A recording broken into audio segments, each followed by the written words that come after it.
Orthodox Presbyterian Church, collaborating with Creation Ministries International, we are pleased to present the biblical perspective on creation. Our speaker is Dr. Robert Carter, a geneticist and marine biologist, who will give a lecture on the evidence for creation.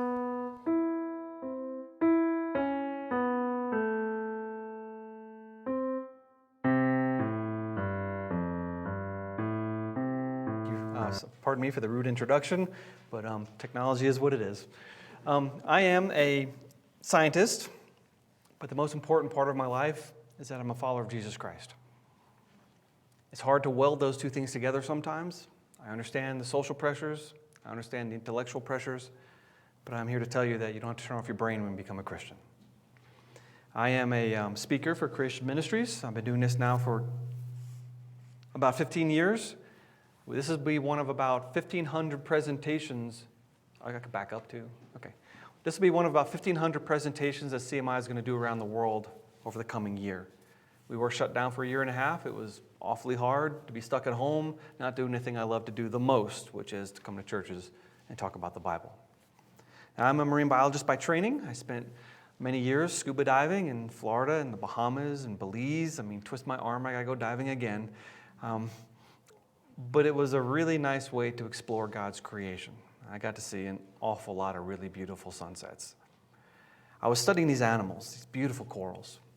Under high magnification, under fluorescent light or ultraviolet light or blue light, they will fluoresce red, green, silver, orange, blue. And I was trying to figure out what these colors are for, because as a Christian, I'm like, well, if these things are in these animals, and all the corals have these fluorescent proteins, and so do jellyfish and all the other stinging animals, there must be a function. There's a reason for this. God put it there for a reason. And honestly, the first half of my dissertation, I never figured out what the reason was. But I did figure out after doing a lot of chemical extractions that those colors are caused by proteins. Fluorescent proteins, which is weird because you're made of protein and you don't fluoresce. But once I realized there's a protein there, I knew there was a gene behind it. And so when I stole the gene for these proteins in these animals and engineered them into these animals, that's when I got my doctorate.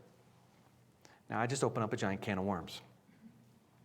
Is genetic engineering moral? What an interesting question. Well, I needed a guide to my science, and I actually found it on the first page of the Bible. This is called the dominion mandate. This is God talking to Adam and Eve, and God blesses them, and he says to them, "Be fruitful and multiply, and fill the earth and subdue it. Have dominion over the fish of the sea and over the birds of the heavens and over every living thing that moves on the earth." Okay? Well, that says that human beings are put on this earth to take care of God's creation, to be stewards, to have dominion. But to take care of something, you have to understand what you're taking care of, right? If you don't take care of your dog is going to die. You need to understand your dog. You need to study the needs and the physiology of your animal. Well, the pursuit of understanding is called science. Our justification for science is to fulfill our role in God's created order. We're commanded to have dominion, and the way that we do that is by understanding his creation. And science and the Bible are not at war with one another. We've been writing about how these two things work together for well over 40 years now in our Creation Magazine. Throughout my talk, you're going to see little pictures of Creation Magazine popping up. That's subliminal. No, I'm kidding. That's just to show you that everything I'm showing you, I had to learn, and most everything I'm showing you tonight, I learned in Creation Magazine. I remember being a young punk, 18, 19 years old, thought I knew everything, science major, barely a Christian, and one of my friends drug me down to Wyuka Road Baptist Church in downtown Atlanta. And I couldn't believe that this scientist was standing on stage telling all these things about creation. I'd never heard anything like that before in my life. But I signed up for Creation Magazine, and I think this is the tool that God used to study me into Christianity. Just saying. CMI does a lot of things. You see we brought a bunch of books with us and some DVDs. The magazine is over there. We also have a gigantic website. We have about 15,000 articles on our website now. We're constantly adding more information, more material, answering people's questions, turning questions into new articles. So creation.com is there for you. And when we're finished tonight, I'm kind of hoping that you'll be encouraged to go and maybe type something in a search box. And with all those articles, we probably answered your question. And if we didn't, you can send us an email, and I spend about half my time answering people's questions. This is what we do. We're an information ministry. We're here to encourage and equip. And that's hopefully what we're going to do some tonight. But if you were to ask me when I was, in my teenage years, especially my late teenage years, why do you believe in evolution? I would have probably said Pakicetus, the perfect transitional form, the walking whale, halfway between land animals and whales, and that's all I needed. What I didn't know was that fanciful cartoon was based only on those blue bones, nothing below the neck at all. What I did know was that they were about to discover the rest of the skeleton in the late 80s, and that modern depictions of Pakicetus looks like a 4-foot-long rat dog. My friends, there are 0 transitional features in that animal. Its ear bones are a little more like a whale's ear bone than other mammals. Okay, fine. That's fine. There are no transitional features bringing this thing from the land to the water. And I remember this hits me when I saw the skeleton, and I said, I think I've been lied to. What else might I have to unthink? And this started me on a lifelong quest to know for myself what the truth is. We've got more information on this topic than any other time in church history. We should be shouting, the Bible is history. But most people, even in America, have never heard a Christian defend the Bible. I was 19 years old before I ran into someone who actually thought the Bible was true, and I thought that person was nuts. And I had gone to church all my life. And I think I'm about the average Christian kid growing up in America with no real background in anything.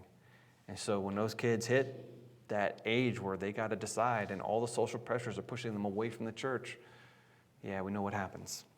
Well, to get at the root of that, we took a TV camera. We went around to a whole bunch of college campuses around Atlanta, and we interviewed a couple of hundred students. And once they signed a little permission form, we asked them 3 questions.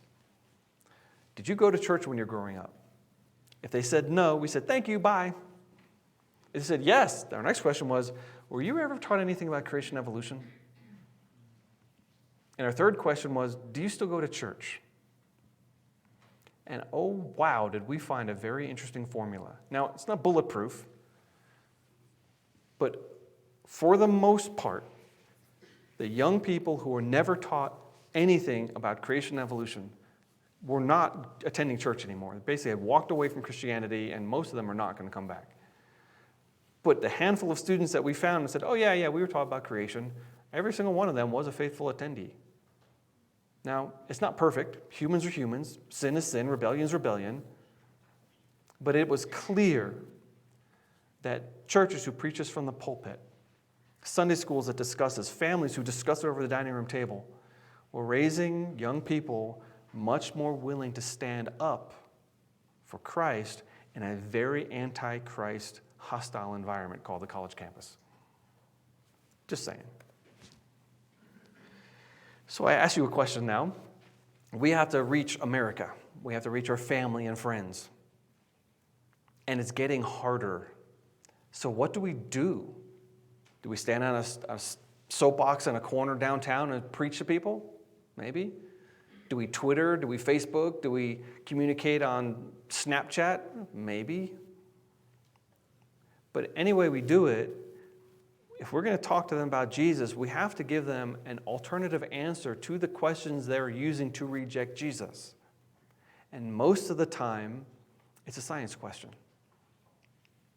Because if evolutionary history is true, there's not much need for Christ. Well, if you want some help with this, let me suggest something for you. Every Friday, we put out an email. We call it Info Bites. We'll identify something new in the world of science. We might be interview somebody. We'll have something like something they're just talking about right now. We'll have someone write an article about it, and we'll feature it, and we'll send it out to all the people on our list. In fact, I benefit from this because I don't check my own website every single day. Who's got time for that? But every Friday, I get a list of all our new articles. Oh, I want to read that one. Click, and I go read it, and I spend some time, looking over what my own ministry produces. So this is for you if you want to take advantage of it. While I'm speaking, we're going to hand out a sign-up form. which for some reason is not in my slide thing, so these guys are going to just do it without being prompted because they are awesome. And if you'd like to get the newsletter, that's for you. If not, don't worry about it. But while that's happening, we're talking about science. And I have to define what that means. It turns out it's very difficult to define the word science. So I'm going to give you two ideas that help. The first type of science that we're going to talk about is called operational science. It deals with observing and testing and repeating experiments today. This is the type of science we start learning in 8th grade. It's a type of science that has led to development of all of our modern technology, including this nuclear-powered rover that NASA drives around Mars. It's amazing technology, amazing science, and it has nothing to do with evolution. It's just figuring out how things work. That's what operational science is. And it was pioneered by Christian philosophers and Christian scientists like Johann Kepler, who's got an amazing testimony.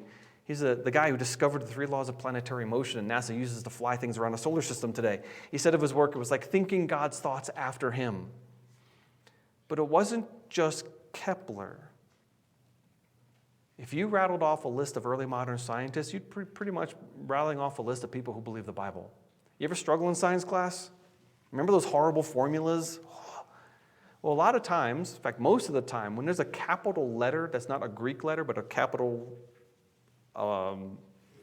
Roman letter, is that the right thing to say? One of our letters in the alphabet. When you see one of those capitalized in a scientific formula, that's usually the initials of a Christian's name. What? Why? Well, philosophically, these Christians were thinking that the reason the universe behaves like a clock is because the clockmaker built the universe. That God, who never does anything against his own nature, would naturally make a universe that operates according to law because he's the ultimate lawgiver. The reason we can approach the universe and that the universe is knowable is because our God is knowable. Science did not work in ancient pagan societies. I can't set up a bunch of test tubes. If there's pixies in the garden, they're going to come and scramble my test tubes in the night. I can't try to raise a bunch of lab mice if Zeus doesn't like me and he's going to send a lightning bolt down and kill my mice.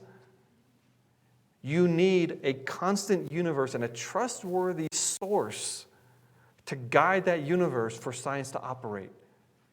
And it came right out of Christian theology in the Middle Ages. Now, historians acknowledge us grudgingly, but they acknowledge us. Now, I understand most scientists today are not Christians. I got that quite well. Why? Well, many reasons. One reason is that there's more than one type of science. So besides operational science, there's also historical science. This is when you reach back in time and try to explain something you didn't actually witness yourself. So you build a historical model. There's problems with history, though.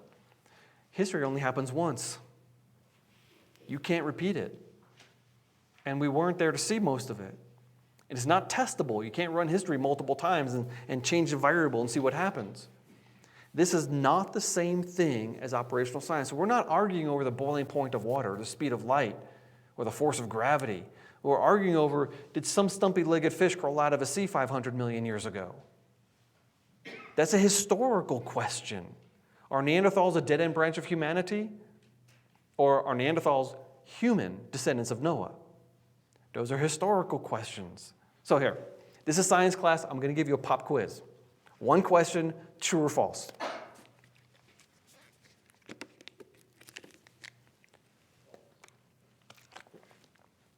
I generally get my audience saying true and false, so feel free to answer any way you want. Who says true? Who says false? Who's not going to answer my trick question? This is in a children's museum in Australia. They have a dead dinosaur sinking to the bottom of a sea.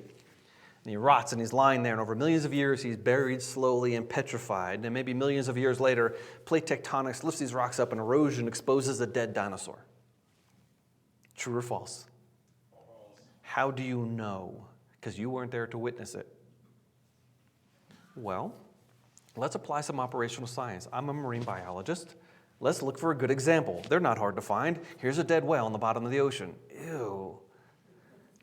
Yeah, things lying on the bottom of the sea get eaten, and according to the laws of chemistry, Bones dissolve in seawater. Oh. So we have to explain things like this. This fish looks like he was buried while he was still alive because his mouth and gills aren't gaping open and he was petrified before he rotted. Or this. We got a lot of examples of fish-eating fish in the fossil record. Or how about this one? That's a mother ichthyosaur because there's the baby ichthyosaur half-born. And by the way, just like dolphins, ichthyosaurs, or air-breathing, they would have to have been born tail first, like a dolphin. That's so cool. Or how about this? This is one of my favorite fossils ever found. It's a salamander. Up here on the top, those are gills. Back here, that's his tail. His stomach is full of clams. But that tail is only a few cells thick. How do you turn something like that to stone? Does millions of years geology have a good answer for things like that? No, not really. Because to get that, everyone acknowledges you must bury it quickly and petrify it quickly, or you don't get a fossil like that. So would you like a historical model of how this might happen? Well, here. This is Goldie. He's happily swimming along on the morning before Noah's flood, and he gets caught by an underwater muddy avalanche, and now he's dead. But he's buried in mud. And mud has dissolved salts and minerals in the water. And as the water evaporates and mud dries out, those salts and minerals are going to crystallize. If we soak that into his body, we can replace parts of his body before they completely rot away. We call that a fossil. It has to occur quickly. We have a documentary on the table over here called Evolution's Achilles' Heels. This is a passion of mine. This is 3 years of my life that went into this project. And we interviewed nothing but PhD scientists who believe the Bible. And we said, hey, Mr. Nerd, you're smart. What can evolution not answer in your area of expertise? And man, they said the most incredible things. This is Dr. Marcus Ross. He's a good friend of mine. He's a paleontologist, a fossil expert. And he said, the existence of a fossil by itself is actually proof that something happened very, very fast. But then he said, but if the fossil happened fast, the rock that encases the fossil must also have occurred quickly. So now we're talking the entire fossil record is a record of fast, not slow, or the fossils wouldn't be there, including this petrified tree. It's called a polystrate, a many-layered fossil. It sticks vertically through the fossil record and defies evolutionary time. Because I don't know how much time is that in the evolutionary record. Depends on what type of formation that is, but generally they would say count up the layers, count up the years, slow and gradual, millions of years. Oh, wait a second. Trees don't stick up out of the forest for thousands of years after they die. This must have been buried quickly. In fact, most petrified trees like this don't have any roots. They're not growing up out of soil. It looks like they were ripped up from the ground, transported vertically, and when the mud stopped flowing, it was already in place. You see what I'm doing with these examples? You realize anytime you hear someone give a presentation, they're trying to get you to draw a conclusion, right? They're trying to lead you in a direction. Do you understand that? Every college professor is trying to get you to think like him, right? All right, so I'm trying to get you to think like me. What am I doing with these examples? I'm trying to get you to question time. How much time has there been is a fascinating question. Where does a millions of years idea come from? Well, honestly, it came from European geologists in the 17 and 1800s who were trying to explain large formations like the Alps. And they didn't have any good examples of where these things came from. Like, the Rhine River would overflow its banks and leave a little bit of sand. And say, oh, look at that, that's a line. Do that a million times in a row over millions of years, and now we can have something as big as the Alps get formed. Thought processes like that are what led to the millions of years concept. But what if millions of years doesn't explain what we actually see? Consider this. Remember this 3 winters ago? The highest dam in the United States nearly failed. And hundreds of thousands of homes downstream in Northern California would have been washed away. There was too much snow melt.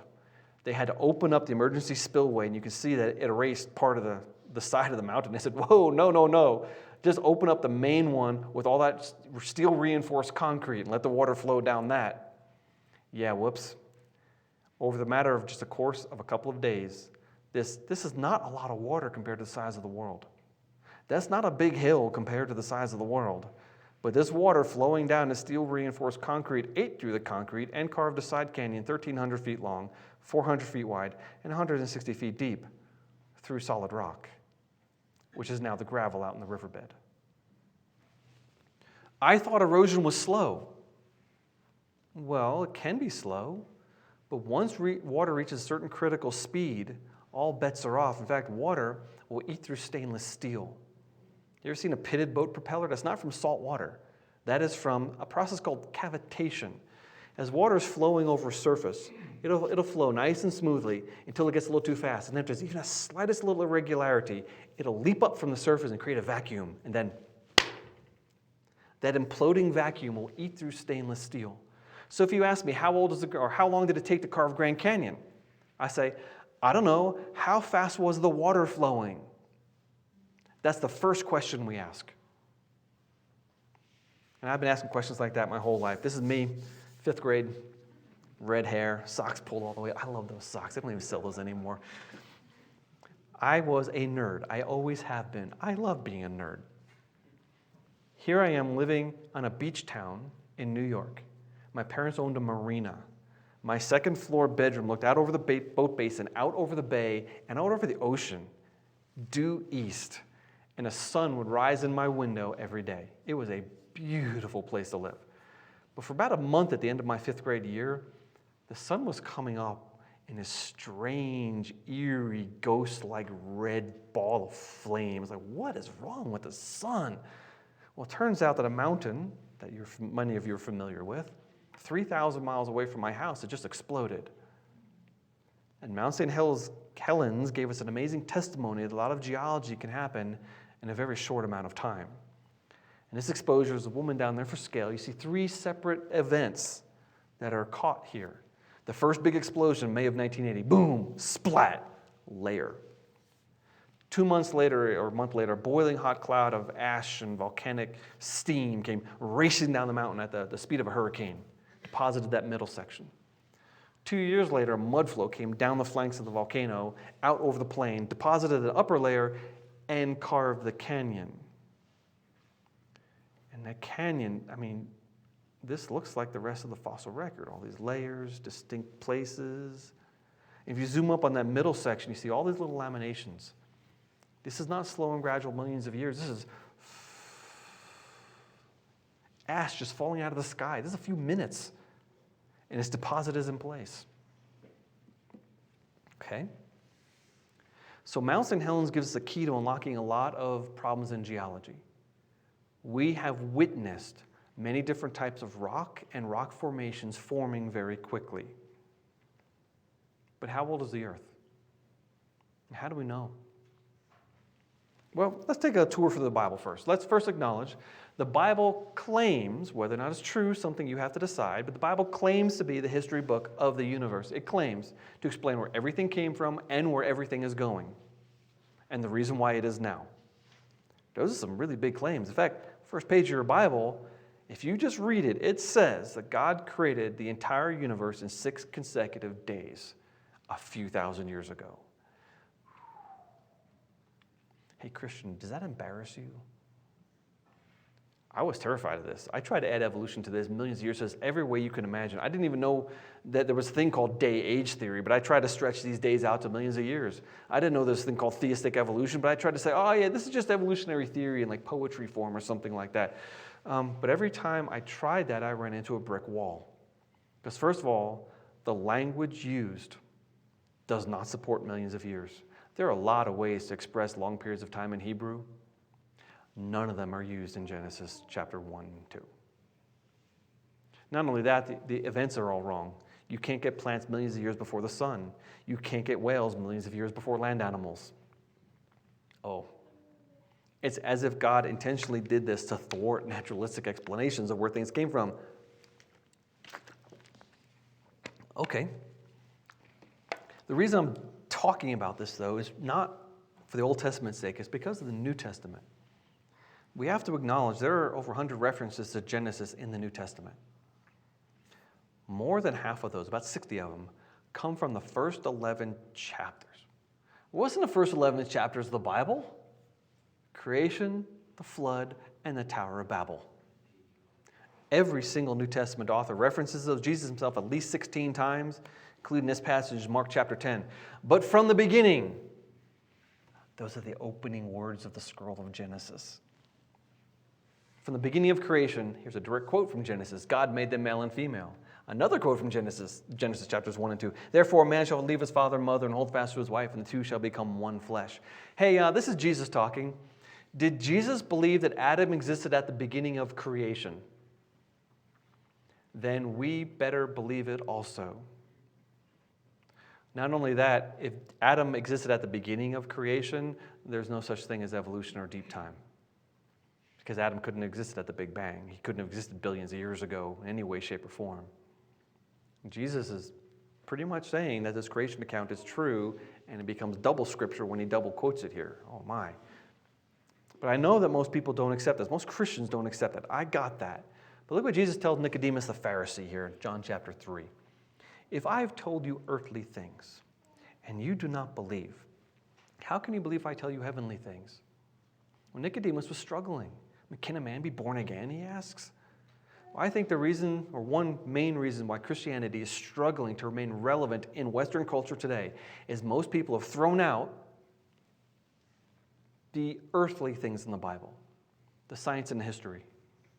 And since the same people who wrote the science and history also wrote all those theological things, well, if they made up that half, what if they made up the second half? And the theological baby gets thrown out with the earthly bathwater. Okay? But the Bible is consistent in the way it treats this subject. Look at what Paul says in Romans 5, verse 12. Therefore, just as sin came into the world through one man, and death through sin, so death spread to all men because all sinned. Who's that one man? Adam. But if death did not exist before Adam, there's no such thing as evolution. Oh. No, death is not something that produced people over millions of years. Death is a curse that has been added to the world after it was created. A curse that we yearn to escape, something we want to be redeemed from. We want to be restored, meaning we had a better place in the past that fell and we want it restored. Well, if evolution is true, there is no better place in the past. We get this idea that death is a punishment. Genesis chapter 2. The Lord God commanded the man, saying, you may surely eat of every tree of the garden, but of the tree of the knowledge of good and evil you shall not eat, for the day that you eat of it you shall surely die. What happened? Adam reached out and he took that fruit and he ate it, didn't he? So he died on that day, didn't he? Oh, no, he didn't. Is the Bible wrong? Now be careful here. The word death is used twice in Hebrew. It doesn't come out very well in English. But when words are doubled in the Bible, they're doubled for emphasis. On the day that you eat of it, know that you will absolutely, most certainly, no doubt about it, you will die. That's what God said. Not you'll die on that day, but from that day, you're definitely going to die. Okay. But Adam did that, and God says this, cursed is the ground because of you. And pain shall eat of it all the days of your life. But it's not the dirt that's cursed. It's the universe. Look at Romans chapter 8. I remember that just a couple of years ago, I realized the number of references to creation here. This passage I've read many times. All of a sudden I said, wait a minute. The creation waits with eager longing. The creation was subjected to fertility. The creation itself will be set free from bondage to corruption. The whole creation, the Greek word there is katissis. It means everything. Everything has been groaning together in the pains of childbirth until now. He keeps harping on the fact that the entire universe is weighed down by the weight of Adam's sin. Again, makes no sense in an evolutionary context. Paul also believed in Genesis and a young earth. But there is a hope for the Christian, a hope that we're going to escape this curse. Look at the end of the Bible here. Second to last chapter, Revelation 21. He will wipe away every tear from their eyes, and death shall be no more. Neither shall there be mourning or crying or pain anymore, for the former things are passed away. What are the former things? It's all the junk we got from Adam. And why do I say that? Because in the same context, it says there is no more curse. Oh, that's Genesis chapter 3, fixed. And then the tree of life reappears. Have you ever realized that the last chapters in the Bible are fixing the problems set up in the very first chapters of the Bible? And they're golden threads that run throughout the entire Scripture. You know what this is? This black squiggly thing here, those are all the chapters in the Bible. The rainbow, those are all the cross references amongst all the chapters in the Bible. You can't pull the first 11 or even the first 50, which is the book of Genesis, chapters out of the Bible without destroying the integrity of the rest of Scripture. Because these later people will quote Adam, Cain, Noah, Abraham as historical figures with no difference between the way they quote David or quote from Ezekiel even or Daniel. They treated the book of Genesis as history. But if it's history, we have a problem, a big problem. Because now we have to explain the fossil record in thousands, not millions of years. And that is intimidating. I will admit to you, it is intimidating. There is a lot of information that we have to address. But what if something even larger than that Mount St. Helens scene happened in Earth's history? We saw a lot of geology can happen quickly if you have enough energy. Let's add a lot more energy to the world. I'm talking here about Noah's flood. This is about 1,600 years after the scene in the garden. We have a man named Noah. And God says to him, I have determined to make an end of all flesh, for the earth is filled with violence through them. Behold, I will destroy them with the earth. So God tells Noah to build an ark. Young people, what does the Hebrew word ark mean? Come on, it's a pop quiz, guys. I told you earlier. Box, thank you. I thought you were going to rise to the occasion. Sorry for embarrassing you, but I wanted to put you on the spot to see if you remember. So God tells Noah to build a gigantic box. It's 450 feet long, a couple stories high, wider than this room. It is a massive vessel. And by the way, yes, you can build wooden boats that large. The Chinese built wooden ships almost to that exact size with flat bottoms, and they sailed at least as far as Madagascar in the 1600s. Oh. But in Genesis chapter 7, it says, in the 600th year of Noah's life, in the second month, the 17th day. I know most of you are not scientists, and thank you so much for bearing with me. But for those of you who like languages, can you please tell me what genre this sounds like? Is this poetry, prophecy, allegory, or historical narrative? Did the author of this intend for you to think that a specific thing happened on a specific day of a specific person's life? That's really detailed history on that day. All the fountains of the great deep burst forth, and the windows of heaven were open, and the rain fell upon the earth 40 days and 40 nights. Okay, that's nice. Did that really happen? If it happened, what would you expect to see? That's a great question. Everywhere I'm going now, I'm looking for evidence of Noah's flood. And if we open our minds, we can see it. But let me give you two big picture ideas that we should directly expect from the flood. First, think about what rapidly rising muddy water is going to leave behind. And if we're flooding continents, we're not talking about lake bottoms and river deltas. We're talking about continents. Think of the scale of the deposits we should see. Therefore, it doesn't surprise me that some of the sandstones of Grand Canyon also outcrop in West Georgia, where I live. Continental scale deposits. Second, think of what this water is going to do to that newly laid down mud as it comes off the continent. Well, I expect it's going to erase a lot of it, but not from river action, by flowing sheets of water. So you look at the continent of Africa, 60% of the surface of Africa is a single erosional plain. All these rocks coming up at different angles of different ages, they're all cut off at the same level across most of the continent. What? A river did not do that. And then maybe as the floodwaters started to peter out, they left some really weird erosional remnants behind. I see them all over the place in your town. Flat-topped hills. Erosion doesn't make flat-topped hills. It incisors gullies and valleys. The strange thing about places like Monument Valley, Utah, if you go northeast, south, and west, these rocks are underneath other rocks. There's about a mile of missing rock. Something erased the earth down to a flat plain. About a mile disappeared. All those beats and mesas have the same height, so they're carved from a plane. And then something carried away all the sand and all the boulders that should have been at the bottoms of these things. The strangest thing is, Erosional processes today aren't creating vertical cliffs. Everything in erosion is rounding things off. Why are there vertical cliffs like that?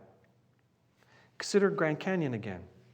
Again, if you stand on the south rim of Grand Canyon, you look north, you see the Grand Staircase. Bryce Canyon is in there, and a whole bunch of other national parks and monuments.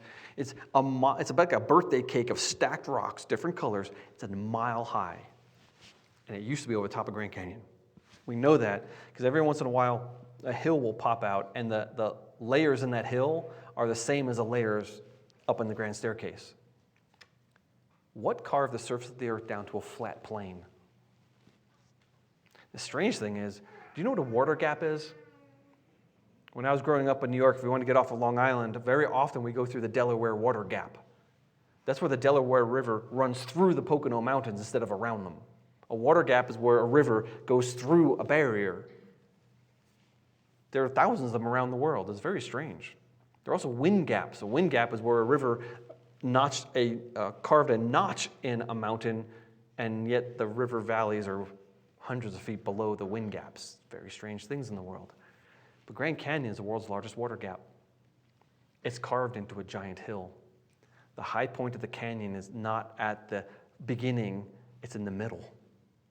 And the river cuts through a mountain, essentially. That's bizarre. The river's supposed to end up in the Gulf of Mexico, but it falls into this giant hole in the ground and gets carried over to Baja California. And I look at this vast erosional surface. This does not look like it was carved by the puny little Colorado River. I believe all of this is evidence of the biblical flood. But there's something we have to understand. The flood is not a gentle thing. It is a horror story. This is the wrath of God poured out on wickedness. This is really yucky. Everybody dies in the end. Ugh. Except for Noah and Noah's family. There's a beautiful picture of salvation here. Through faith in God, Noah came through the judgment of God alive. The New Testament tells us anyone who puts their faith in Jesus Christ will come through that second fiery judgment alive and come out alive on the other side to inherit eternal life in heaven.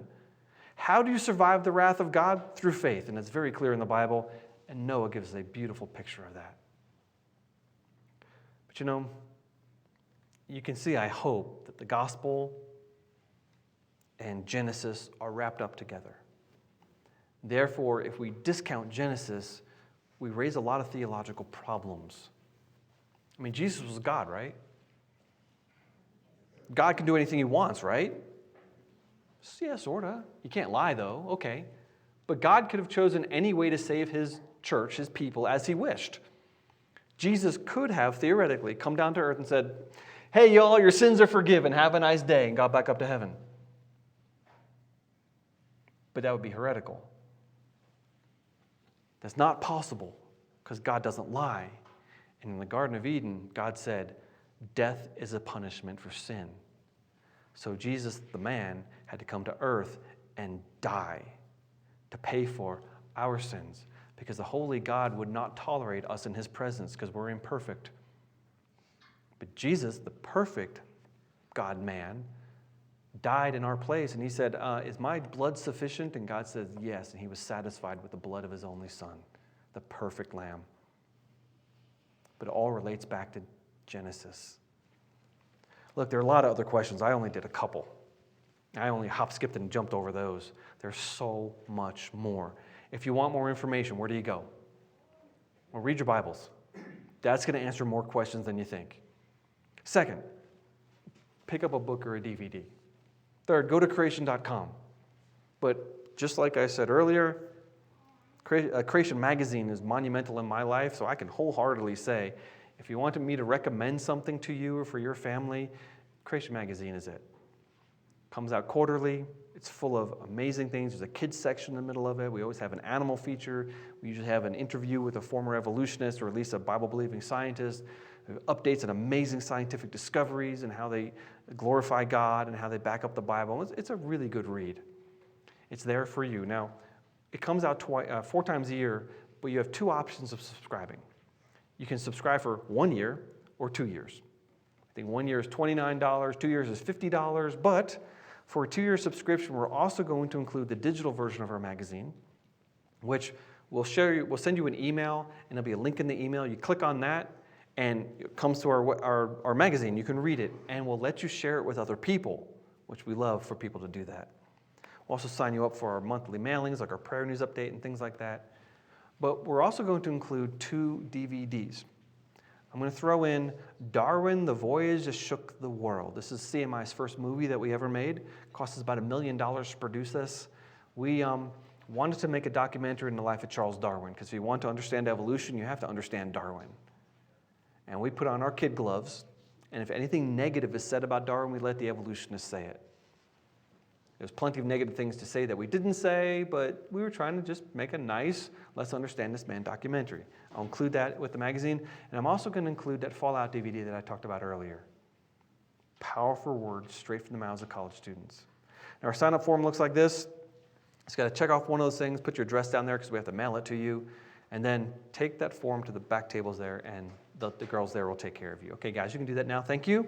While those are going around, I got like 3 or 4 things to say, and then I will step down. First, after the magazine, the most important book for you is probably that red book, the Creation Answers book. That's going to answer 99% of the questions that you might have. That's why we wrote that book. Like, what about dinosaurs? I'll come back tomorrow night. We're going to be talking about dinosaurs. But what about dinosaurs? What about carbon dating? How do you get starlight here from outer space? The universe is only thousands of years old, not billions, and things like that. We answer in that one book. We have this pack called the Starter Pack. It comes with the Creation Answers book, the #1 best-selling creation evolution book ever written, Refuting Evolution. It actually uses 8th grade science to rebut a list of evidences for evolution that the National Academy of Sciences put together. That's a powerful book. And the pack comes with a DVD also. Here's Evolution's Achilles Heels, the book and the documentary. If you like reading, the book is for you. If you like music and emotion and heartbeat, I'll tell you a secret. As a filmmaker, so now, believe it or not, I'm now a filmmaker. We put a pacing on the movie that gets a little bit faster and a little bit faster and a little bit faster. Each section, each of the 8 sections, each one is a little bit shorter than the one before. And the interviews and the questions and the answers get shorter. So it goes and it builds and builds and builds and builds. And the crescendo is a gospel presentation. Because honestly, I'm not here to teach you science. I'm here to encourage you about the Word of God. If I'm not preaching the gospel, I'm wasting my life. It's not about winning arguments. It's about sharing Jesus with people. And I'm happy to be able to do that in my nerdy science way. I can't believe that God gave me an opportunity to do this. I'm so happy actually to be here with you tonight, especially because we got shut down for a year and a half and then shut down again in January and February. And I'm finally back on the road again doing my favorite thing that I love to do, which is speak to people. Here's a book about deep time and where it comes from, the deep time deception. It's on the tables there.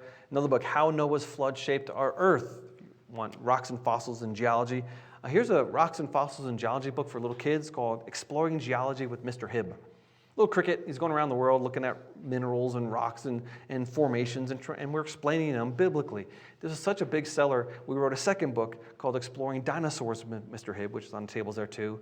And we have a third one coming out very soon. We just got so many positive comments about this. I'm happy that we have them here. Here's the Genesis Academy. It's a 12-part DVD series on the first 11 chapters of Genesis. We want to do the absolute best job we could. We built a sound studio in our warehouse to film this. We bought very expensive cameras, professional sound equipment. The editing was top-notch. And then each one of the speakers, I think I gave 3 of these, we had to give this talk in front of the other speakers 4 times and get critiqued. And I tell you what, it's easy speaking to a general audience. Speaking to people who are professional speakers who know everything you're about to say and will tear you up and down if you make any mistakes, oh my, you get so nervous. But because of that, this is the best thing we've ever made as far as video quality goes. Great for Sunday schools, great for Wednesday night or Sunday night church events, great for personal study. And I wrote a study guide. It's on creation.com. Just type in study guides and this will come up. But look, I did not come here to sell you books. I'm happy if you take a book. I'm happy because I know I might touch a life. I came here to encourage you and tell you that we have so much information, we don't have to run away. We can stand comfortably, confidently, and competently on the Word of God. It is true. It does reflect real scientific history. We have to fight a lot of battles, and we have to wrestle with a lot of inner doubts, but you know what? If evolution wasn't here, we'd be struggling over something else. It's just a fact of human existence that we will wrestle spiritually with God. But hopefully, maybe I've kicked someone in the rear. Maybe I've pointed someone in a new direction. Maybe you've already been in this a long time and you learned something new. It's like, oh, that's so refreshing. I'm so glad I learned that. That's what I'm trying to do, is just encourage. I'm going to leave you, before we do questions, with 1 Peter 3:15.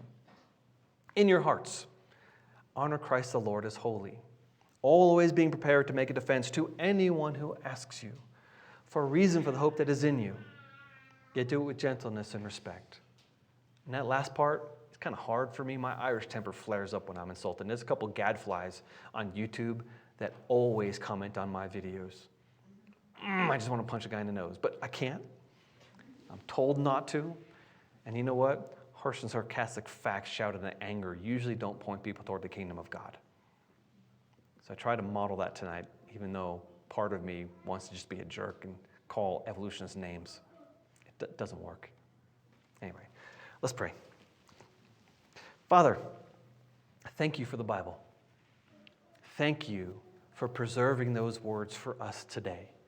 Despite all the things that could have destroyed them, you saw to it through history that they would come to us. Thank you for giving a history of where things came from and where they're going. You didn't have to do that. Thank you for telling us about Jesus. Thank you for telling us about heaven. But Father, we haven't studied as much as we need to and we should have. We know that. We've been lazy, we've been rebellious, we've taken so much of our lives, just wasted it. But we also know that you are a patient God because we know you're still dealing with us. So pick us up one more time, Lord. Dust us off, set us on our feet, and just tell us to go. And help us to be brave in the face of the hostile world in which we live. And we're looking at the future, and most of us aren't thinking it's a very nice-looking future. But so be it. If you've put us in such a world at such a time, then help us rise to the occasion and not quail, not put our hand to the plow and look back. And Father, take this little church and bless them to be a light upon the hill in the dark community in which they live. Bless their light to shine forth and not be hidden.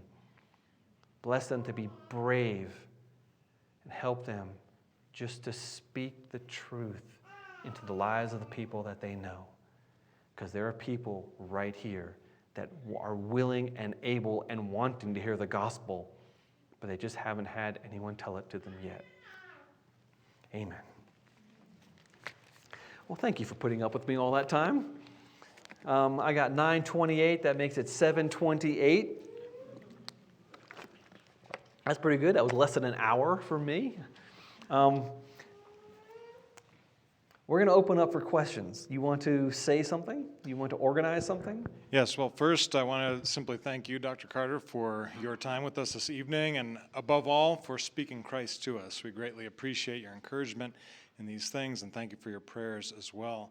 So at this time, we are now going to have a time for question and answers with Dr. Carter. If you have not yet done so, please fill out a question on your card, and when you're ready, we will collect those. But if you are already ready with a question to ask, if you would like to do so with the microphone, just raise your hand, and we can begin. I happen to agree with most of your doctrinal positions, but I'm not supposed to say that. I don't want to be tempted to contradict something this church teaches. So can we not do doctrinal questions about, end times theology, Bible translations, role of men and women, speaking in tongues or not? No. In fact, if you ask that question, I'm going to demand that you come back tomorrow, and there's going to be a sermon ready for you. So, and also keep your questions as short as possible, and make sure it ends in a question mark. Right? Questions end in question marks. Please no long stories. Every once in a while, I get a zinger, and someone will just go on and on and on and on and on and on. Oh, okay. But so we're mature enough to handle this, right? I don't promise I know the answer, but I'll try. And I'll try to keep my answer short and point you toward a resource or an article online that will answer it more fully. Okay? Can we ask questions related to COVID? Good idea to avoid the COVID question because no matter how I answer, someone's going to get mad. I can almost guarantee that, and we don't want that. Thank you. All right. Let's see, Scott, if you would collect any questions that there might be. Yep. Otherwise, if you have a question you'd like to ask directly, just go ahead and raise your hand. Do I have a question? Well, I did. At one point about a year or so ago, I was asked by an individual who sent me a number of slides comparing a number of whale bones and fossils as well as those of land animals, and was seeing a lot of similarities between the two. And he, of course, is jumping to the conclusion that therefore evolution is implied. How would you answer someone who would ask, why do you see such similarities between those creatures in the sea versus those on land? I would say quite simply that the fossil record is very diverse. Most things that lived in the past are now extinct, and what we see today is only a fraction of what God created. And God is a creative genius, and He created all sorts of things. He created mammals that walk on land, mammals that fly, they're called bats, mammals that live only in the ocean, whales, mammals that are in between, like seals and other things like that. He created reptiles that fly, pterosaurs, reptiles that only live on land, some reptiles with legs, some reptiles without legs, and reptiles that live in the sea. He did the same thing for birds. Of course, birds don't live in the sea, but penguins are close. I'm running out of animal types. In the fossil record, we're going to learn tomorrow night, there are a lot of weird birds in the fossil record. Birds with claws on their wings, birds with teeth, birds that don't have that keel that chickens have on their breastbone, flat breastbones. Of course, there's one modern bird in South America that has claws on his wings and a flat breastbone too, so they're not totally extinct, but there are weird things in the fossil record. What we see is just a snapshot. Our God's a creative genius, and He wasn't limited in His creation. So the fact that He made some animals that lived in a nearshore environment that maybe didn't have strong enough legs to get out of the water but lived in the water, fine. We call them alligators. Why can't He make mammals like that too? That's my answer. Logical discussion. Notice fossils are fake. They're not fake. All right. Sure, give them to him. Oh, I'm going to go on the spot here. Okay. Anyone else? A question? Okay. See a question back there? Get your mic. Okay, while we're walking there, let me answer this question. If you were an evolutionist, how would an explosion make life? Excellent question. You see, living things are the opposite of what nature gives us. Nature gives us randomness. Nature gives us chaos. Nature gives us wiggling molecules. It doesn't give us higher ordered structures. It doesn't give us information, let alone information processing systems. Life is based on information processing systems, and nothing in nature gives us that. The Big Bang is only something of disorder. Now, yeah, you can get, second law of thermodynamics says everything always goes towards more disorder. But you can get something forming more order here at the expense of more disorder out there, fine. But the arrow of disorder is always pointing away from living things. The fact that living things exist at all is a miracle. So, excellent question. Sir?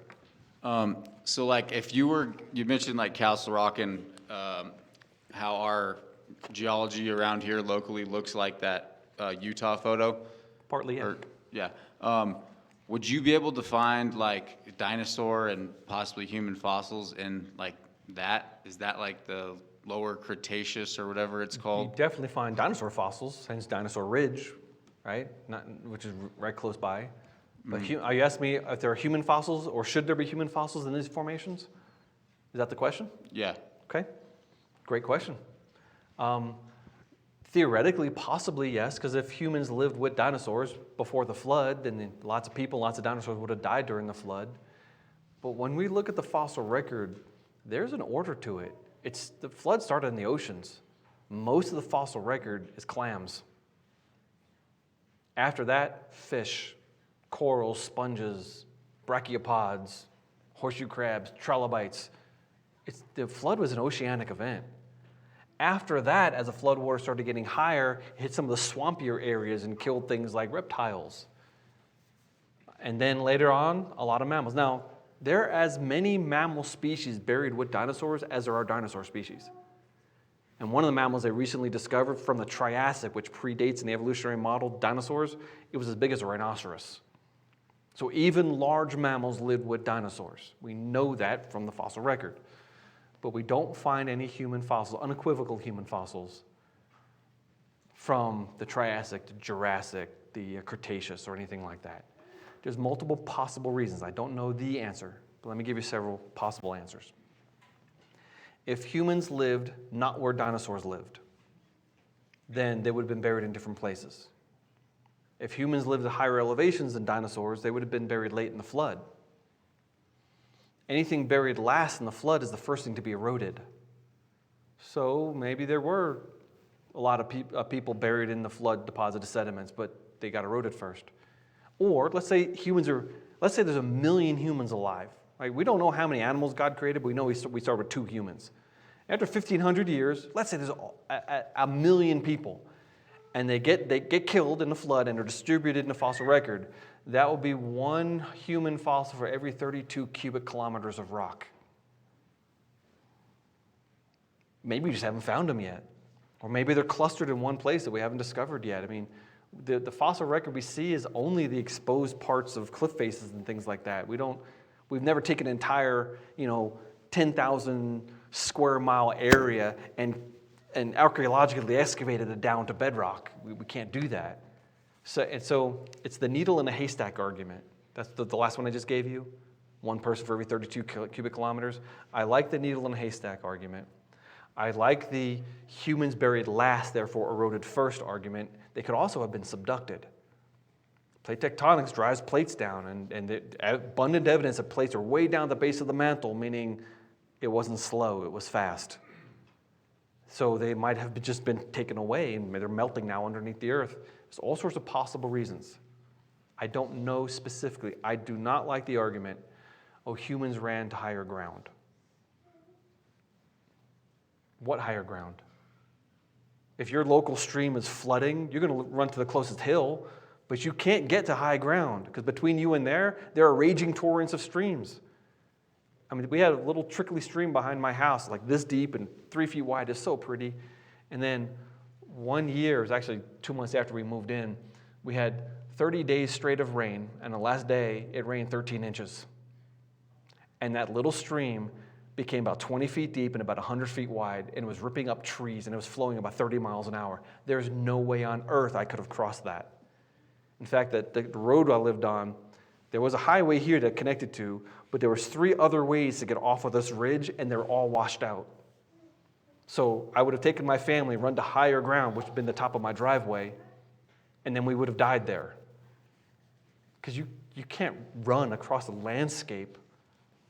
You go to a topological high ground, not the ultimate high. So yeah, sorry, belaboring a point. That's my least favorite argument, is humans ran to high ground. Cool question.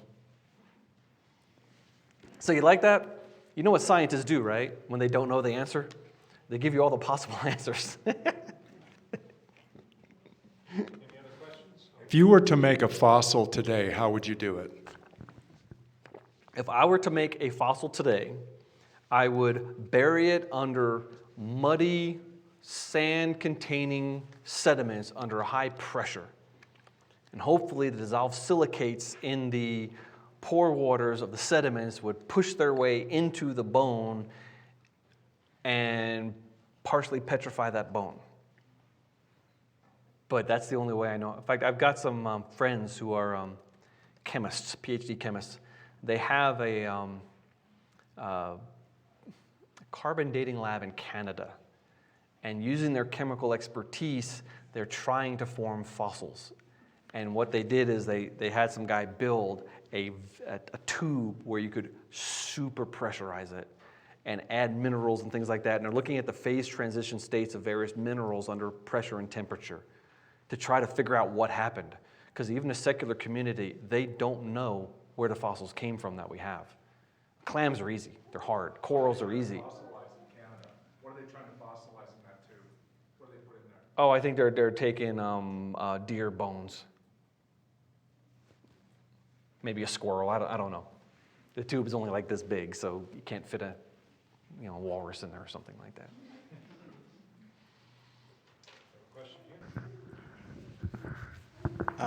Would you say both evolutionists and creationists agree that Pangea happened? Some creationists agree that Pangea happened. Most, I would say. I certainly do. All the speakers of CMI do. Everyone answers in Genesis, everyone at Institute for Creation Research, I'm on the board of directors of Creation Research Society. We all agree, yes. Okay. And you would say it's a post-flood event that happened quickly? No. The breakup of Pangea is what led to the flood. Okay. So it wasn't the earth was divided in the days of Peleg, because after things are divided, some place in the world have like a half mile of sediment laid down when's that going to happen in human history after the flood? So it's going to be a flood-derived thing. In fact, our preferred model, it's not perfect, but of all the creationist ideas about the flood, our CMI's stated preferred model is called catastrophic plate tectonics, pioneered by Dr. John Baumgartner, who's got this super intricate computer program. He takes the Earth's mantle and divides it into 30 million, not spheres, but little things cubes that lock together. And at every time increment, he solves 30 different differential equations. And he starts off with some conditions, and he lets plate tectonics happen. And he discovered as soon as the plates start pushing down to the mantle, you get a phase transition, and the mantle becomes much more viscous. And the plates just, and as they do that, everything opens up. But that's just the last step, the final opening of the Atlantic. You look at the Atlantic, or where I live right at the bottom of the Appalachian Mountains.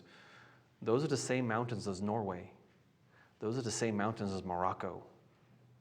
And there are flood-deposited fossils in there, Paleozoic early stuff.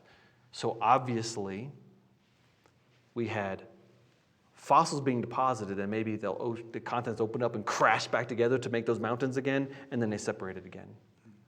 So it's a complex thing. It's not just Pangea opens up once. I don't know about Gondwana and all that other kind of stuff. I don't know how far the plates moved, because I don't appeal to that evolutionary stuff about all the other evolutionary timing of things. So yeah, things could have moved a lot, but I don't know if I can go way back and do this continent, this continent, this continent, that continent. They have all sorts of movements happening over time. Thank you. Any other questions? Oh, by the way, there's a chapter in Plate Tectonics in the Creation Answers book, I think. I know we talk about it in Biblical Geology 101, which I've sold out of, but you can get that on creation.com. It's in the bag for me, right? What? It's waiting in a bag for me. Oh, yeah, it's over there. I actually got it out and showed it to somebody else, but I said, no, you can't have it. So, okay. Sir. Oh, well, thanks, Dr. Carter, for your time. I appreciate it. I just have some questions on the timing, the geological time. So how do we rectify things like carbon dating and the speed of light and the perceived distance of astronomical bodies? Carbon dating. Do you mean radiometric dating, or that one test called carbon dating? I would say radioactive decay. Okay. Most people use carbon dating as a shorthand for radiometric dating of all types, like uranium to lead or argon-40 to potassium-40 to argon-40. Carbon dating, though, is our best friend.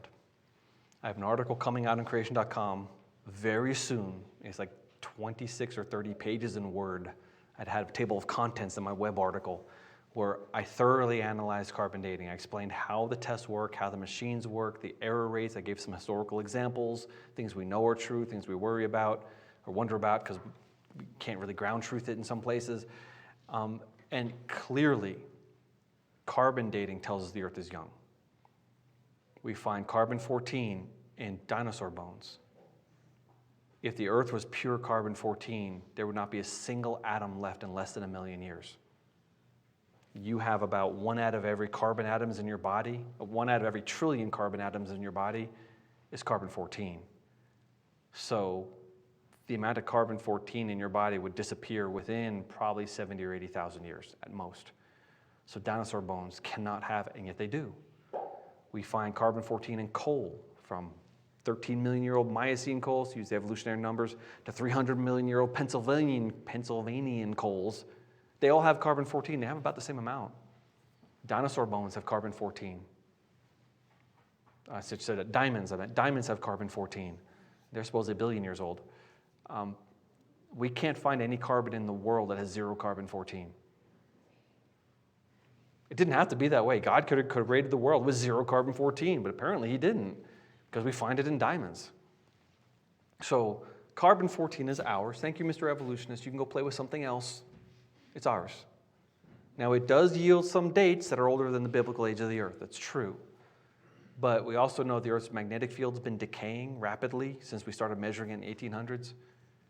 And if it's weak today, if it was stronger in the past, that would prevent cosmic rays from getting into our atmosphere. That's what makes carbon-14. So anything living in the past would have less carbon-14 than it should. It'll look older than it really is. As far as radiometric decay of like uranium, that's actually really tricky. We don't use uranium timing for most things now because people realize uranium is water soluble and it can be transported through rocks, as well as most of the breakdown products can also be transported through rocks. So that's ugly. But potassium-40 is a kicker. That's one they use for lava flows, because potassium-40 breaks down into argon-40, and argon's a gas. The assumption is that when the lava is flowing, everything is degassed. And then when it hardens, then the clock starts ticking. And the argon gets trapped in crystals, and they can take it and measure the amount of potassium-40 and the measure of argon-40 and say, oh, here's how long this thing has been in the ground. Except when you take something of known historical age, it always gives you ages of millions of years.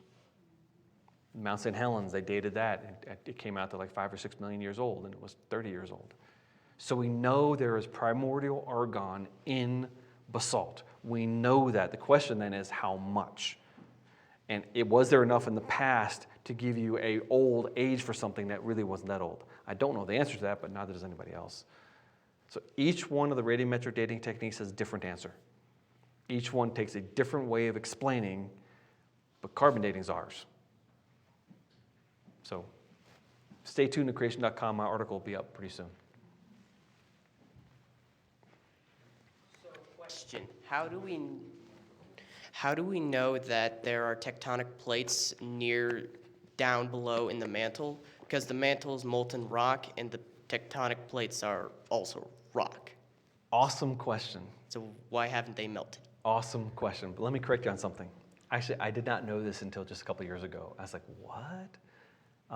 The mantle's not molten. It's at 80% of its melt temperature. It's solid rock. But because it's really hot, it's plastic. You can bend red hot iron. You can bend the mantle of the earth, but it's not melted. Volcanoes that come up, the volcanoes we see, when a plate is subducting, the first thing that melts are all the silica-containing materials, and they bubble up through the crust in a crack, and therefore we get Mount St. Helens, we get the big one in Hawaii. Mauna Kea or Mauna Lea? I don't remember. I should know. I just can't think of it at the moment. The reason we can know that there are giant slabs of rock down at the base of the mantle, sometimes stacked on top of each other, is something called seismic tomography. When an earthquake happens, we can ultrasound the earth.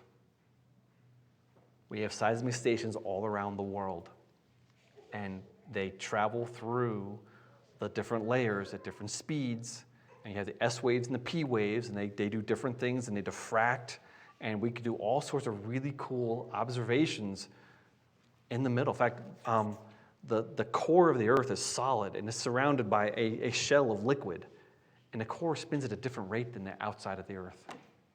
And sometimes it spins faster, and sometimes it spins slower. What? There's weird things we can know.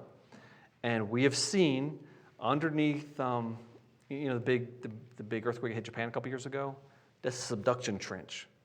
In the Western Pacific, there are slabs of rock, oceanic crustal rock, which are heavy and dense, pushed, hundreds of miles deep. If they were going down slowly, they should have melted by now, or they should at least heated up by now. But they're pushed very far deep, and we can see them with seismic tomography. This is great supporting evidence for catastrophic plate tectonics.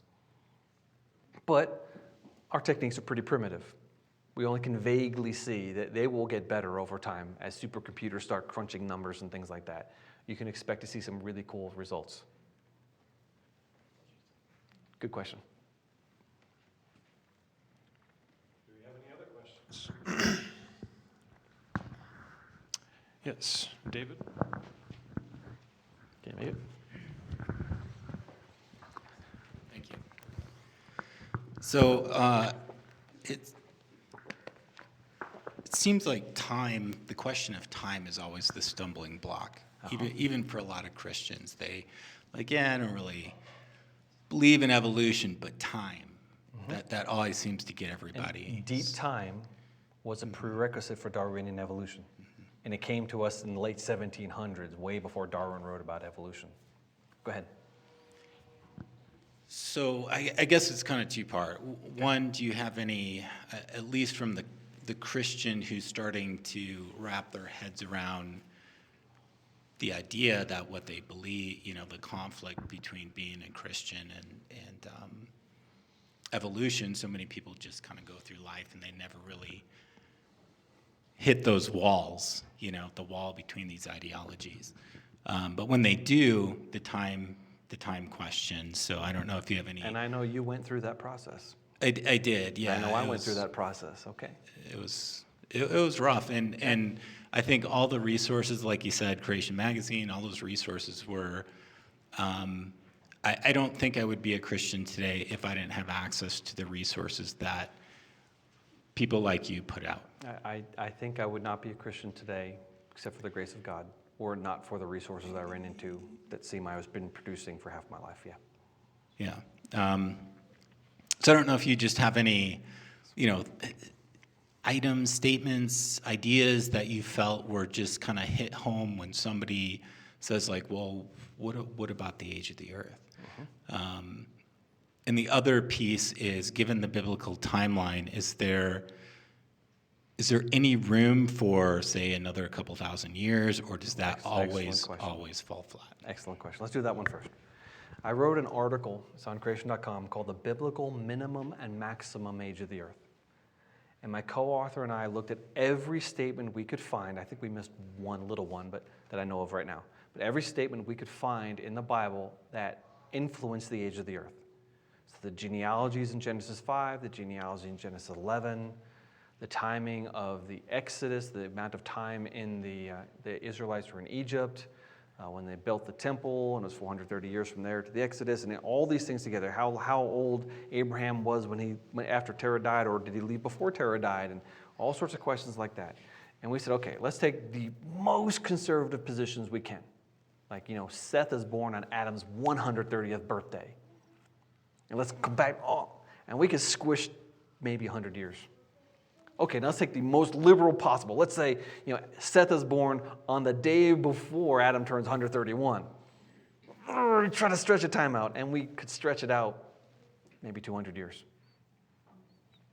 So the earth, in the end, I cannot say, like Usher said, the 4004 BC.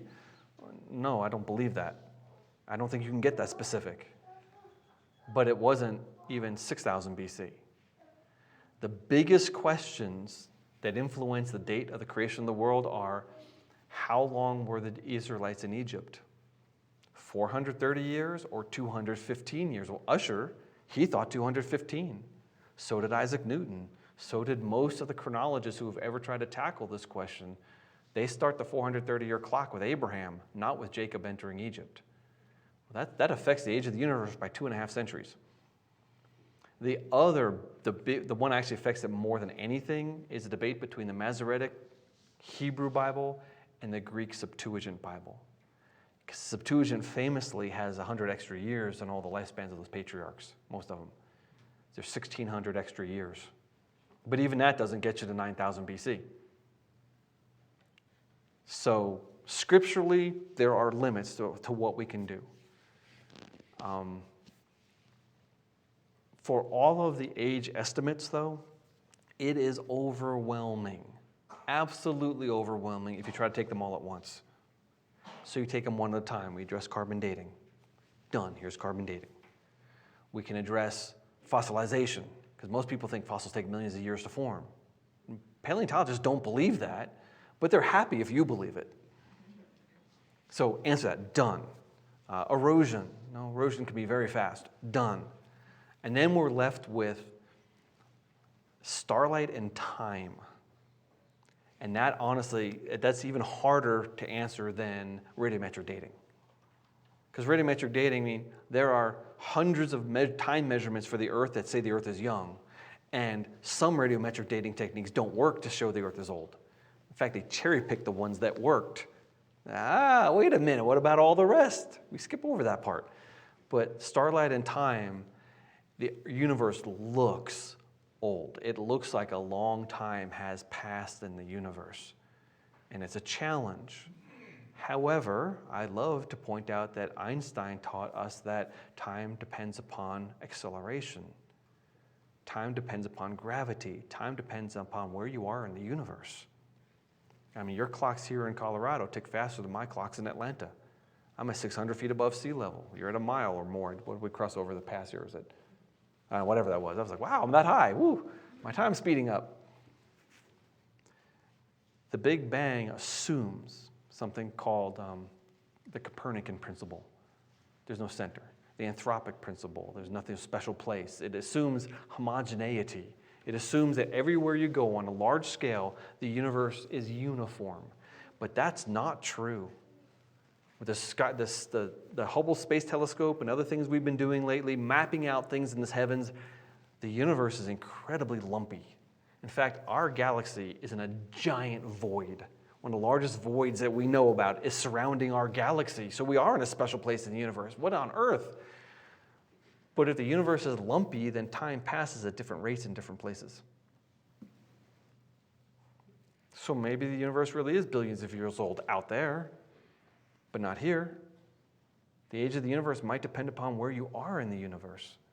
I could imagine, not that Adam was alive, but imagine Adam was created a couple days earlier, and he's sitting on a beach chair on the earth, and he's watching God create the stars. And I'm imagining fireworks are going off. As God's just spitting things out into space and creating things and using gravity maybe. And it's amazing, and then when he stops creating, he lets go and it's all formed. And what would have prevented God from creating a star that's just on the verge of collapsing and exploding? What would have prevented him from making a gas cloud with some things that look like primordial stars and gas that's just floating out there? Well, nothing. He's a creative God. He can do whatever he wants. Now, the one issue we get to when we talk about starlight and time, we can't make God a deceiver. We can't make him give us a false appearance of history. That's something atheists accuse us of a lot. So when God created Adam, he didn't make Adam look old, but he had to create Adam functionally old. He had to be old enough to walk and talk and be able to relate to God. He couldn't have been a little baby, right? So Adam is 0 days old and he looks like he's 20 or 30. Was God lying? Did he give him a false appearance of age? No, he made him functionally mature. So the universe, God also had to create functionally mature. So what I just did was, we started in one place and walked through, got rid of the easy ones, and now the last one is a matter of speculation and philosophy more than anything, because there's only one universe. And we only see the starlight getting to us today. I asked a physicist once, I said, atoms kind of, electrons kind of go around atoms, and the Earth goes around the sun goes around the galaxy, and the local galaxy cluster goes. Is the universe itself spinning? He goes, wow, that's a fascinating question. Other people have asked that, and you can't answer the question. Because light comes to us in a straight line. And if the star is now over there, we can't know. We only have the star getting to us now. There could be a huge structure of the universe and we cannot even detect it. And that would totally affect the age of the Earth calculations, et cetera, and on and on and on and on and on. But I know you kind of know that. So you'd say there's a lot of unknowns with respect to the happenings in Yeah. space and a lot of assumptions that Yeah. people are relying on. Yeah, we cannot know how old things are in the universe. That's basic Einstein relativity. And the Big Bang also assumes the universe essentially goes on forever. What if it doesn't? What if there's an edge to the universe? That's not allowed because there's an edge to the universe. We're in the middle of a giant gravity well, and our time will go slower than things toward the edge of the universe. Their time will go faster. So maybe the billions of years have passed out there, but it's only thousands of years. Because our clocks are the only clocks that matter. Just saying. Anyway. Another question? With regard to the age of the Earth, so you have talked about the young Earth, but I'm sure you know Stephen Meyer of Intelligent Design, who's a Christian, but he believes in a old Earth. So lowly people like us, how do we have two very sharp PhDs have very different views? I've met Stephen Meyer on 2 occasions. He's a really nice guy. And we've sat and we've talked, had a good conversation. I met Michael Behe also. He complimented me. I complimented him back. I wish I could meet him again. I liked him a lot. I know a lot of people who disagree with me about the age of the Earth. I wish they would apply the same logic to evolutionary time, even if they don't apply it to evolution, but to evolutionary time, as they do to intelligent design creation issues. The same exact logic that makes me reject big time evolution makes me reject big time evolutionary time. But it gets philosophical.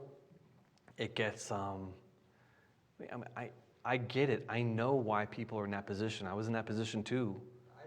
He's not a theistic evolution person. He's a full-on creation. The other thing is it's also a process. I didn't become what I am now overnight. It took me a long time of wrestling with these things. Even when I went to graduate school, I was 26-ish. And I was like, I don't know. And after a couple months in graduate school, that's when I became a young Earth creationist. Because when I looked around, I said, that's all they got? That's it? Okay. So I went over to the dark side. I don't know. There's always hope for people. But the thing is, once you have a track record of publication and public speaking, and to change your mind at that point is even harder than if you have never gone out on record to say certain things. What frustrates me most is not the scientific people, it's the theologians. I was on a radio show once as a Presbyterian host, and we had a great conversation, and then we had this caller come in and goes, okay, Carter, I hear what you're saying, but how come none of these people agree with you? He said, Warfield, Hodges, boom, boom, boom, boom, boom. He named like 12 theologians. I knew all the names, and I was so intimidated. And I mumbled out some sort of an answer. But what I should have said was, oh, wait a minute. What about Jonathan Edwards? What about pre-Darwinian theologians, all of whom agreed with me in your camp, sir? Did we need Darwin to explain to us what the Bible meant? Oh, but I didn't think of that. So the theologians frustrate me more than the scientists, because they should know. Now, when deep time was first coming around, I understand why people thought of different reasons how to explain it. I mean, you hear something new, right? And you try to say, can I fit that in with what I believe? Well, wait, maybe theirs is older than I thought. Maybe there's a day-age theory. Maybe there's a theistic evolution. All those ideas come from the 1800s. They should have entertained those thoughts and rejected them after about 5 minutes. But they didn't. And I reviewed a book by a guy named Van Dudeward. He's a professor up Michigan somewhere. And he did historical analysis of the Adam and Eve question within the Reformed traditions. And he showed, I did not even know this, for every one of those famous theologians, they had a foil, a companion, usually a friend, at the same university who thought the earth was young and Adam and Eve were actually real. And you never hear about the other people. They had the same exact academic rank, same publishing record, they're just as smart as the other guy, but you don't hear about them. Why not? Cool question. Well, this has been a very timely discussion. And speaking of time, Oh, yes. we're technically supposed to be wrapping things up at 8:30, and because we have to pack up and be out of here by 9 o'clock. And so these are all great questions. Thank you for asking them. If you have other questions, would encourage you to come back tomorrow evening. But for now, if we could, like to wrap this up, and would encourage you in the remaining time that we have, not millions of years, we have about 25 minutes, we would encourage you to stay back. We have a table that Dr. Carter has set out for us, various materials, resources that would likely answer many and most of your questions that you might still have. I would encourage you to go by and check that table out and get the materials into your hands there, and keeping in mind that the selling of these resources are what help support the work of men like Dr. Carter and CMI, and this is, of course, something that's very helpful and encouraging to us. So I encourage you to go to that table and make your purchases. We also have a table set up for refreshments. I would encourage you to avail yourself of that. Free refreshments to take and enjoy. We have our church's table as well. There are some resources, free resources for you to take. We'd like to visit with you, get to meet you, answer any questions you might have. We also have a sign-up sheet on our table that if you would like to be contacted in the future, if we should hold other events similar to this, that we would have a way of getting a hold of you and contacting you. So we would encourage you for that as well. So with that, please remember that we are going to